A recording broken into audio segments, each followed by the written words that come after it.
അൽഹംദുലില്ലാഹി റബ്ബിൽ ആലമീൻ. അൽഹംദുലില്ലാഹ് ഖാലിഖിൽ വാലിദി വൽ വലദ് മന്ന അലാ മൻ ഷാ ബിത്തൗഫീഖി വസ്സനദ് വഅളല്ല മൻ ഷാ ഫബാഅ ബിൽ ഖസാരി വൻ നകദ് വഅശ്ഹദു അൻ ലാ ഇലാഹ ഇല്ലല്ലാഹു വഹ്ദഹു ലാ ശരീക ലഹു അൽ അഹദുസ് സമദ് വഅശ്ഹദു അന്ന മുഹമ്മദൻ അബ്ദുഹു വറസൂലുഹു സല്ലല്ലാഹു അലൈഹി വസല്ലമ അലൈഹി വഅലാ ആലിഹി വസഹബിഹി ദിൽ യുംനി വസ്സഅദ്. അമ്മാ ബഅദ്. യാ അയ്യുഹല്ലദീന ആമനു തഖുല്ലാഹ വഖൂലൂ ഖൗലൻ സദീദാ യുസ്ലിഹ് ലക്കും അഅമാലക്കും വയഗ്ഫിർ ലക്കും ദുനൂബക്കും വമൻ യുതിഇല്ലാഹ വറസൂലഹു ഫഖദ് ഫാദ ഫൗസൻ അളീമാ. ഇഖ്വാനി ഫില്ലാഹ്, ഊസികും ബിതഖ്വല്ലാഹ്. അഊദു ബില്ലാഹി മിനശ് ശൈത്വാനിർ റജീം. ബിസ്മില്ലാഹിർ റഹ്മാനിർ റഹീം. യാ അയ്യുഹൻ നാസു അൻതുമുൽ ഫുഖറാഉ ഇലല്ലാഹ് വല്ലാഹു ഹുവൽ ഗനിയ്യുൽ ഹമീദ്. വിശ്വാസികളെ, സർവശക്തനായ അല്ലാഹുവിൻ്റെ വിധിവിലക്കുകൾ ജീവിതത്തിലുടനീളം പാലിച്ച് ജീവിക്കണമേ എന്ന് എല്ലാവരോടും വസിയത്ത് ചെയ്യുന്നു. വത്തഖുല്ലാഹ മസ്തതഅ്തും. മഹാനായ ഉമർ ഇബ്നുൽ ഖത്താബ് റളിയല്ലാഹു അൻഹു ഒരിക്കൽ ഒരു വഴിയോരത്തിലൂടെ ഇങ്ങനെ നടന്നു പോകുമ്പോൾ ഒരു വൃദ്ധനായ മനുഷ്യനെ കണ്ടു. അദ്ദേഹത്തിൻ്റെ കയ്യിന് പക്ഷാഘാതം സംഭവിച്ചിട്ടുണ്ട്. അപ്പോൾ ഉമർ ഇബ്നുൽ ഖത്താബ് റളിയല്ലാഹു അൻഹു അയാളോട് ചോദിച്ചു, എന്താ നിങ്ങളുടെ കയ്യിന് പറ്റിയത്? അയാൾ പറഞ്ഞു, ഞാൻ ജാഹിലിയ കാലത്താവുമ്പോൾ തന്നെ എൻ്റെ പിതാവ് എനിക്കെതിരെ പ്രാർത്ഥിച്ചതാണ്, പിതാവിൻ്റെ പ്രാർത്ഥനയാണ്. അപ്പം മഹാനായ ഉമർ റളിയല്ലാഹു അൻഹു മനസ്സിൽ പറഞ്ഞു, ജാഹിലിയ കാലഘട്ടത്ത് ഒരു പിതാവിൻ്റെ പ്രാർത്ഥന കൊണ്ട് ഒരു മകൻ ഇത്രമാത്രം ദുരിതമനുഭവിച്ചിട്ടുണ്ടെങ്കിൽ ഇസ്ലാമിലെ പ്രാർത്ഥന എത്ര ഗൗരവമുള്ളതായിരിക്കും എന്നുള്ളതാണ്. സഹോദരന്മാരെ, ഇത് ഞാൻ പറയാനൊരു കാരണമുണ്ട്. കുവൈത്തിൽ വന്നിറങ്ങി നാട്ടിൽ പോയി തിരിച്ചു വരുമ്പോൾ ഒരു കൂട്ടുകാരനെ കിട്ടി. അയാൾ ഇസ്ലാഹി മദ്രസയിൽ പഠിച്ച ആളാണ്, മക്കളൊക്കെ. അപ്പോൾ മക്കളുടെ സ്വഭാവമൊക്കെ അന്വേഷിച്ചപ്പോൾ മക്കൾ ഉസ്താദ് മദ്രസയിലൊക്കെ പഠിക്കുമ്പോൾ നമ്മളെ കൂടെ എപ്പോഴും ഉണ്ടാവും. പക്ഷേ ഇന്ന് കോളേജിലും യൂണിവേഴ്സിറ്റികളിലൊക്കെയാണ് അവർ പഠിക്കുന്നത്. അവർക്കൊരു ഫോൺ കോൾ ചെയ്താൽ ആ ഫോൺ അറ്റൻഡ് ചെയ്യാൻ പോലും അവർ മനസ്സ് കാണിക്കില്ല. കാരണം എന്താ? പഠിക്കാനുള്ള തിരക്കല്ല, കൂട്ടുകാരുടെ ആധിക്യം. സ്വന്തം പിതാവ് പ്രവാസ ലോകത്ത് നിന്ന് ഒരു ഫോൺ കോൾ ചെയ്യുമ്പോൾ ആ ഫോൺ കോളിന് അറ്റൻഡ് ചെയ്യാൻ പോലും സാധിക്കാത്ത ന്യൂ ജനറേഷൻ മക്കളാണ് നമുക്കുള്ളത്.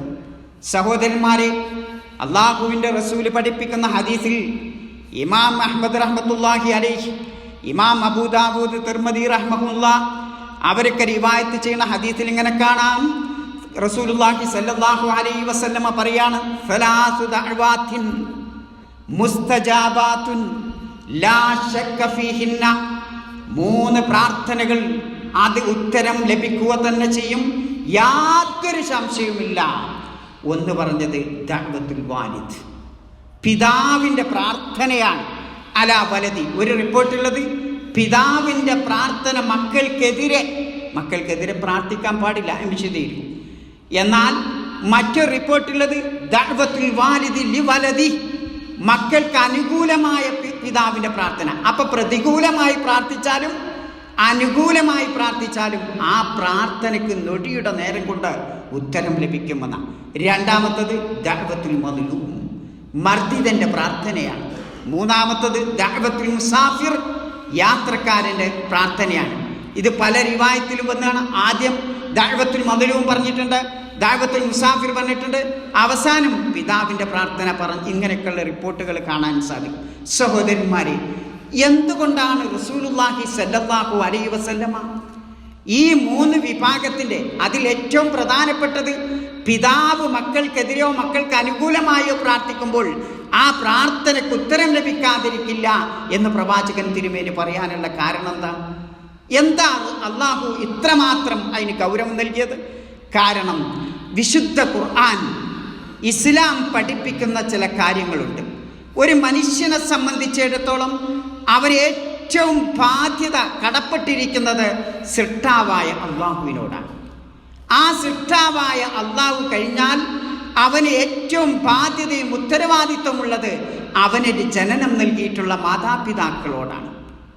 അതുകൊണ്ട് തന്നെ ഇസ്ലാം അവരുടെ പ്രാർത്ഥനയ്ക്കും വലിയ പ്രാധാന്യം തന്നെയാണ് നൽകിയിട്ടുള്ളത്. വിശുദ്ധ ഖുർആൻ പരിശോധിച്ച് നോക്കുമ്പോൾ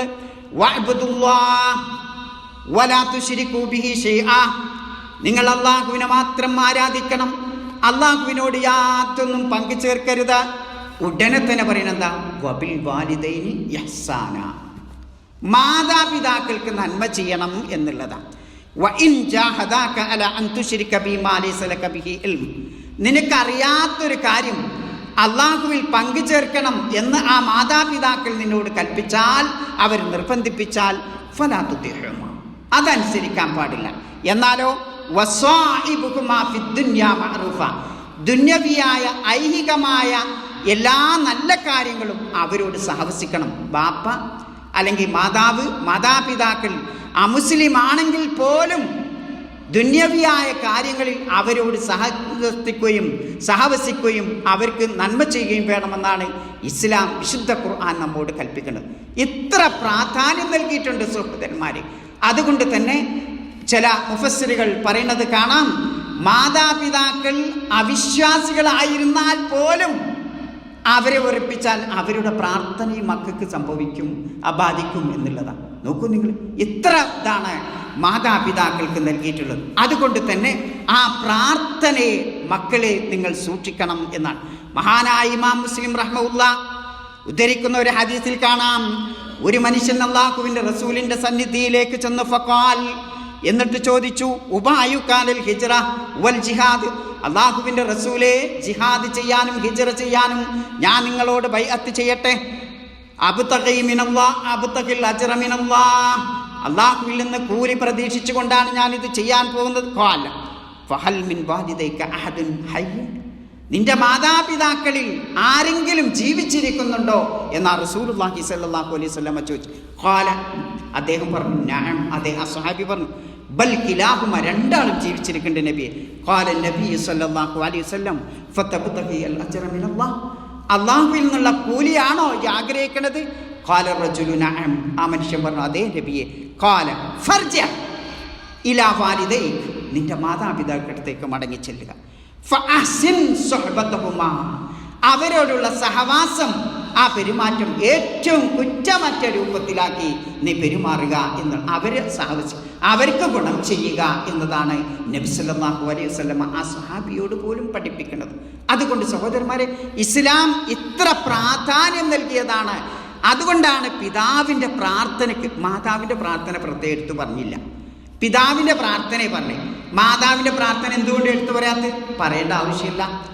പണ്ഡിതന്മാർ പറയുന്നത് മാതാവിൻ്റെ പ്രാർത്ഥന പറയേണ്ട ആവശ്യമില്ല, കാരണം അത്ര പെട്ടെന്ന് ഉത്തരം ലഭിക്കുന്നതാണ് മാതാവ്. എങ്കിൽ ആ പിതാവിൻ്റെ പ്രാർത്ഥനയാണ് അള്ളാഹുവിൻ്റെ റസൂൽ ഇവിടെ പ്രത്യേകം എടുത്തു പറഞ്ഞു. അതുകൊണ്ട് സഹോദരന്മാരെ, പ്രാർത്ഥന എന്ന് പറയുമ്പോൾ നാം മനസ്സിലാക്കണം, ബാപ്പ കുട്ടികൾക്കെതിരെ പ്രാർത്ഥിക്കൂല. പക്ഷേ അവരുടെ വികാരത്തിന് എന്തെങ്കിലും ക്ഷതമേൽപ്പിക്കുമ്പോൾ ആ പിതാവിൻ്റെ ഭാഗത്തു നിന്ന് മക്കളെ സംസാരം കേൾക്കുമ്പോൾ, പ്രവർത്തനം കാണുമ്പോൾ അവരിലുണ്ടാകുന്ന ഒരു വികാരമുണ്ട്, അല്ലേ? ഒരു അവഗണനാബോധം മക്കളിൽ നിന്നുണ്ടായല്ലോ എന്ന ആ ബോധം ആ പിതാവിൻ്റെ മനസ്സിൽ ഉദിക്കുമ്പോൾ അത് തന്നെ ഒരു പ്രാർത്ഥനയാണ്.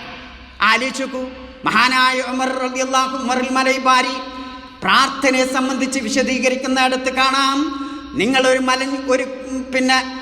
മലഞ്ചെരുവിലൂടെ, ഒരു കുന്നിലൂടെ വയനാട് ചുരത്തിലൂടെ ഇങ്ങനെ കടന്നു പോകുവാണ്. ആ കടന്നു പോകുമ്പോൾ നിങ്ങളെ വാഹനം മറിയുന്നു. ആ വാഹനം മറിയുന്ന അവസരത്തിൽ അതാ അതിൽ വിശ്വാസിയുണ്ട്, ക്രിസ്ത്യാനിയുണ്ട്, അവിശ്വാസിയുണ്ട്, മുസ്ലിം എല്ലാവരുമുണ്ട്, നാനാജാതിക്കാരുണ്ട്. ആ വാഹനം മറിയുമ്പോൾ നിങ്ങൾ നാവ് കൊണ്ടൊരു ഉച്ചാരണം പോലുമില്ലെങ്കിലും ആ വാഹനം മറിയുമ്പോൾ നിങ്ങളുടെ മനസ്സിൻ്റെ അകത്ത് ഒരു വികാരം വരുന്നുണ്ട്. ആ വികാരമാണ് പ്രാർത്ഥന. ആ വികാരം എന്താണ്? രക്ഷിക്കണേ എന്ന ആ വികാരം അല്ലേ? അപ്പോ ആ പിതാവിൻ്റെ മനസ്സിൽ തോന്നുന്ന ആ വികാരം അത് പറയണം, തലഫ്ഫുദായിട്ട് പറയണമെന്നില്ല. ആ വികാരം ഒരു പ്രാർത്ഥനയാണ് സഹോദരന്മാരെ. അതുകൊണ്ട് മക്കൾ മനസ്സിലാക്കേണ്ടത്, പിതാവിൻ്റെ ആ വികാരത്തെ നിങ്ങൾ, മാതാപിതാക്കളുടെ വികാരത്തെ നിങ്ങൾ വ്രണപ്പെടുത്തരുത്, അതിന് മുറിവേൽപ്പിക്കരുത്, അവരെ അവഗണിക്കരുത്. അവരെ അവഗണിക്കുന്ന ഒരു വാക്ക് പോലും നിങ്ങളുടെ ഭാഗത്തിൽ നിന്നുണ്ടാകുമ്പോൾ ഫലാ തഖുല്ലഹുമാ ഉഫ്ഫൻ വലാ തൻഹർഹുമാ എന്നാണ് വിശുദ്ധ ഖുർആനിൻ്റെ കൽപ്പന. നിങ്ങൾ അവരോട് ഛേ എന്ന വാക്ക് പോലും പറയാൻ പാടില്ല. ഏറ്റവും ലളിതമായ ആ വാക്ക് പോലും, അവർക്ക് അവഗണന ഉണ്ടാക്കുന്ന ഒരു വാക്ക് പോലും പറയാൻ പാടില്ല. അതുകൊണ്ട് സഹോദരന്മാരെ, പിതാവിൻ്റെ പ്രാർത്ഥന, മാതാപിതാക്കളുടെ പ്രാർത്ഥന എന്ന് പറയുന്നത് ഏറ്റവും വലിയ ആയുധമാണ്. നാം വളരെ സൂക്ഷിക്കേണ്ടതാണ്. ഇത്തഖി ദഅവത്തുൽ മദ്ലൂം ഫഇന്നഹു ലൈസ ബൈനഹാ വബൈനല്ലാഹി ഹിജാബ് എന്നാണ് പ്രവാചകൻ സല്ലല്ലാഹു അലൈഹി വസല്ലം പഠിപ്പിച്ചത്. ഇവിടെ ഈ പിതാവ് ഒരു മർദ്ദിതനാണ്. ആ മർദ്ദിതന്റെ ഇടയിലും ആ പ്രാർത്ഥനയുടെ ഇടയിലും അള്ളാഹുവിൻ്റെ ഇടയിൽ യാതൊരു മറയുണ്ടാവില്ല എന്ന ഉടനെ തന്നെ ഉത്തരം ലഭിക്കും എന്നതാണ് നാം മനസ്സിലാക്കേണ്ടത്. അതുകൊണ്ട് തന്നെ റിളർ റബ്ബ് ഫീ റിളൽ വാലിദൈൻ, മറ്റൊരു ഹദീസിലുള്ളത് റിളർ റബ്ബ് ഫീ റിളൽ വാലിദ്, അള്ളാഹുവിൻ്റെ തൃപ്തി എന്ന് പറയുന്നത് പിതാവിൻ്റെ തൃപ്തിയിലാണ്. വസുഖ്തുർ റബ്ബി ഫീ സുഖ്തിൽ വാലിദ്, അള്ളാഹുവിൻ്റെ കോപം എന്ന് പറയുന്നത് പിതാവിൻ്റെ കോപത്തിലാണ് എന്ന് നാം മനസ്സിലാക്കേണ്ടതുണ്ട്. അതുകൊണ്ട് സഹോദരന്മാരെ, ഞാനും നിങ്ങളുമൊക്കെ മക്കളാണ്. പിതാവാവുന്നതോടൊപ്പം തന്നെ നമ്മൾ മക്കളാണ്. പ്രായമായ മാതാപിതാക്കൾ നമുക്കുണ്ടാവും. ആ പിതൃത്വം മനസ്സിലാക്കിക്കൊണ്ട് പിന്നെ ഒരു ചെറിയ അവഗണനയുടെ സൂചന പോലും അവരോട്, ചിലപ്പോൾ നമുക്ക് ആ രൂപത്തിലുള്ള വികാരമൊക്കെ വന്നേക്കാം, എങ്കിലും നാം പിടിച്ചു വെക്കണം. അഥവാ നമ്മുടെ നാവിൻ തുമ്പത്തെന്തെങ്കിലും പുറപ്പെട്ടിട്ടുണ്ടെങ്കിൽ അവരോട് ക്ഷമ ചോദിക്കണം എന്നതാണ് ആ ഹദീസ് നമ്മെ പഠിപ്പിക്കുന്നത്. അതുകൊണ്ട് സഹോദരന്മാരെ, പ്രാർത്ഥന എന്ന് പറയുമ്പോൾ ആ മനസ്സ് എൻ്റെ വയറ് നിറക്കാനുള്ളത് മാത്രമല്ല പ്രാർത്ഥന എന്ന് പറയുന്നത്. പ്രാർത്ഥന എന്ന് പറയുന്നത് ഏറ്റവും വലിയൊരു ആയുധം കൂടിയാണ് എന്നുള്ളതാണ്. എന്താ ആ ആയുധം കൊണ്ട് ഒരു ലോകത്തിൻ്റെ, ഒരു നാടിൻ്റെ ഒരു ചുറ്റുപാട് മാറ്റിമറിക്കാൻ സാധിക്കുന്ന അത്ര മൂർച്ചയുള്ള ആയുധമാണ്. ഒരവസ്ഥയിൽ നിന്ന് മറ്റൊരവസ്ഥയിലേക്ക് മാറ്റാൻ സാധിക്കുന്ന ആയുധമാണ് യഥാർത്ഥത്തിൽ ആ പ്രാർത്ഥന എന്ന് പറയുന്നത്. പരീക്ഷണ ഘട്ടങ്ങളിലൂടെ പോകുമ്പോൾ അതിൽ നിന്ന് സൗഖ്യം ലഭിക്കാൻ ആ പ്രാർത്ഥനയ്ക്ക് സാധിക്കും. ദാരിദ്ര്യം അനുഭവിക്കുമ്പോൾ ധന്യതയാക്കി മാറ്റാൻ ആ പ്രാർത്ഥനയ്ക്ക് സാധിക്കും. ഇല്ലായ്മയിൽ നിന്ന് ഉള്ളതിലേക്ക്, പിന്നെ അനുഗ്രഹങ്ങളിലേക്ക് നീങ്ങാൻ ആ പ്രാർത്ഥനയ്ക്ക് സാധിക്കും. അള്ളാഹുവിൻ്റെ കോപത്തിന് വിധേയമാകുന്ന കാര്യങ്ങൾ ഉണ്ടാകുമ്പോൾ അള്ളാഹുവിൻ്റെ തൃപ്തി ലഭിക്കാൻ ആ പ്രാർത്ഥനയ്ക്ക് സാധിക്കും. മനുഷ്യൻ നിരാശയിൽ മുഴുകുമ്പോൾ ആ സന്ദർഭത്തിൽ നിന്ന് ആ നിരാശ പോക്കിക്കളയാൻ ആ പ്രാർത്ഥനയ്ക്ക് സാധിക്കും. മനുഷ്യന് അശക്തമായ ഒരുപാട് ജീവിതത്തിലെ രംഗങ്ങളുണ്ടാവും. ആ രംഗങ്ങളിലൊക്കെ മാറ്റം വരുത്താൻ ആ പ്രാർത്ഥനയ്ക്ക് സാധിക്കും എന്നുള്ളതാണ്. അതുകൊണ്ട് സഹോദരന്മാരെ, ഈ മാതാപിതാക്കളുടെ വികാരം അവർ തലഫ്ഫുദ് വേണമെന്നില്ല, നാവ് കൊണ്ട് പറയണമെന്നില്ല. ആ വികാരത്തെ നാം സൂക്ഷിക്കണം സഹോദരന്മാർ. അതാണ് പ്രവാചകൻ സല്ലല്ലാഹു അലൈഹി വസല്ലമ സലാസു ദഅവാത്തിൻ മുസ്തജാബാത്തുൻ എന്ന് പറഞ്ഞ് നിർത്തിയില്ല. ഉത്തരം ലഭിക്കണമെന്നല്ല പറഞ്ഞത്. ലാ ശക്ക ഫീഹിന്ന, യാതൊരു സംശയമില്ല, ഉത്തരം ലഭിക്കുമെന്ന് ചെയ്യും. അതുകൊണ്ട് സഹോദരന്മാരെ, ഞാനും നിങ്ങളുമൊക്കെ സൂക്ഷിക്കുക. നമ്മുടെ ഭാഗത്തു നിന്ന് ഇത്തരം എന്തെങ്കിലും ഒരു വാക്കിലോ പ്രവൃത്തിയിലോ അവർക്ക് അലോസരപ്പെടുത്തുന്ന എന്തെങ്കിലുമൊക്കെ ഉണ്ടായിട്ടുണ്ടോ എന്ന് നാം ഓരോരുത്തരും വിചിന്തനം ചെയ്യുക. അള്ളാഹു അവരോട് മാപ്പ് ചോദിക്കുക. അത്തരം മുത്തക്കിയുടെ കൂട്ടത്തിൽ റബ്ബ് തമ്പുരാൻ നമ്മെ ഉൾപ്പെടുത്തി അനുഗ്രഹിക്കുമാറാവട്ടെ.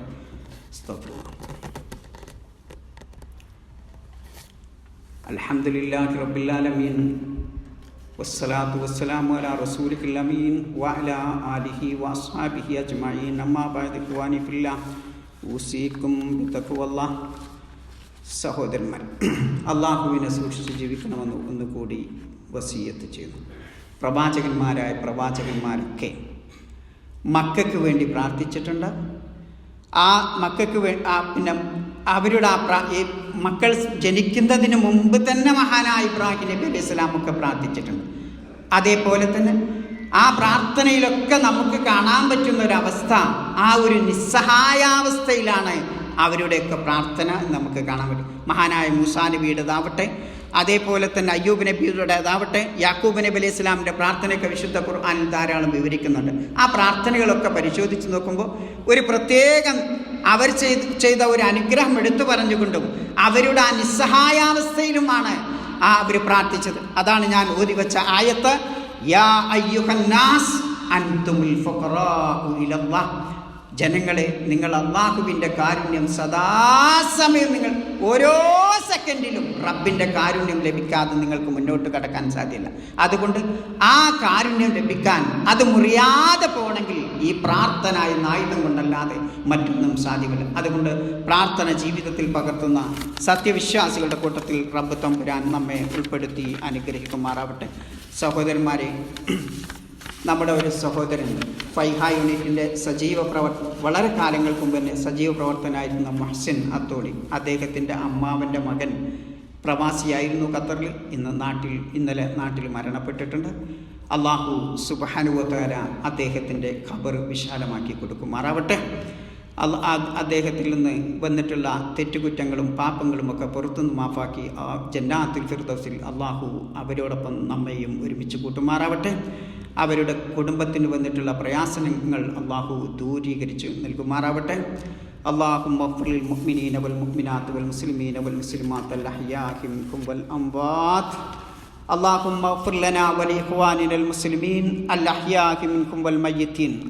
اللهم أعز الإسلام والمسلمين وأذل الشرك والمشركين.